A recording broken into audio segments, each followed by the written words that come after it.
जानेवारी आणि फेब्रुवारी 2026 मध्ये मुदत संपलेल्या राज्यातील 753 ग्रामपंचायतींवर विद्यमान सरपंचांची 6 महिन्यांच्या कालावधीसाठी किंवा ग्रामपंचायत स्थापनेची निवडणूक प्रक्रिया पूर्ण होईपर्यंत यापैकी जे आधी असेल त्या कालावधीसाठी प्रशासक म्हणून नियुक्ती केलेली आहे। तसेच ग्रामपंचायतीचे कामकाज सुरळीत चालवण्यासाठी विद्यमान उपसरपंच व ग्रामपंचायत सदस्यांची सदर कालावधीसाठी प्रशासकीय समिती स्थापन करण्यात आलेली आहे। परंतु अहिल्यानगर जिल्ह्यात या प्रशासक समितीला ग्रामपंचायतमध्ये कामकाज पाहताना आर्थिक निर्णय घेता येणार नाहीये, अशा प्रकारचा आदेश उच्च न्यायालयाने काढला असून याबाबत अहिल्यानगर जिल्हा परिषद ग्रामपंचायत विभागाकडून एक महत्त्वाचा आदेश जारी करण्यात आला आहे।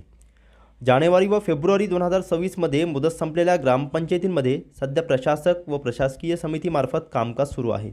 मात्र मुंबई उच्च न्यायालयाच्या छत्रपती संभाजीनगर येथील औरंगाबाद खंडपीठाच्या आदेशानुसार पुढील आदेश मिळेपर्यंत कोणतेही आर्थिक निर्णय घेऊ नये असे निर्देश देण्यात आले आहे।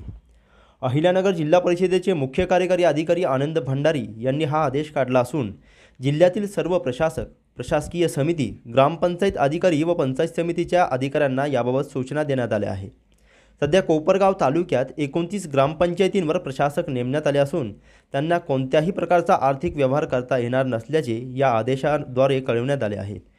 न्यायालयाच्या पुढील आदेशापर्यंत आर्थिक निर्णयांवर स्थगिती राहणार असल्याचे स्पष्ट करण्यात आले आहे, अशी माहिती कोपरगाव पंचायत समितीचे प्रभारी गटविकास अधिकारी संदीप दळवी यांनी दिली आहे।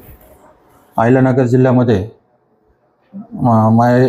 जानेवारी आणि फेब्रुवारी महिन्यामध्ये 753 ग्रामपंचायतीच्या मुदत संपल्यामुळे त्यापैकी 753 पैकी कोपरगाव तालुक्यात 29 ग्रामपंचायतीची मुदत संपली आणि तिथं सरपंच यांना प्रशासक नेमलेले शासनाच्या आदेशानुसार आणि उर्वरित बॉडी जी आहे ती प्रशासकीय समिती अशा प्रमाणे नियुक्त करण्यात आली होती। परंतु मुंबई हायकोर्ट मुंबईचं खंडपीठ औरंगाबाद यांनी 27 तारखेला एक निकाल दिला की जी प्रशासकीय समिती व प्रशासक आहेत यांना हायकोर्टाच्या पुढील आदेशापर्यंत कुठलाही खर्च करता येणार नाही असे आदेश आहेत।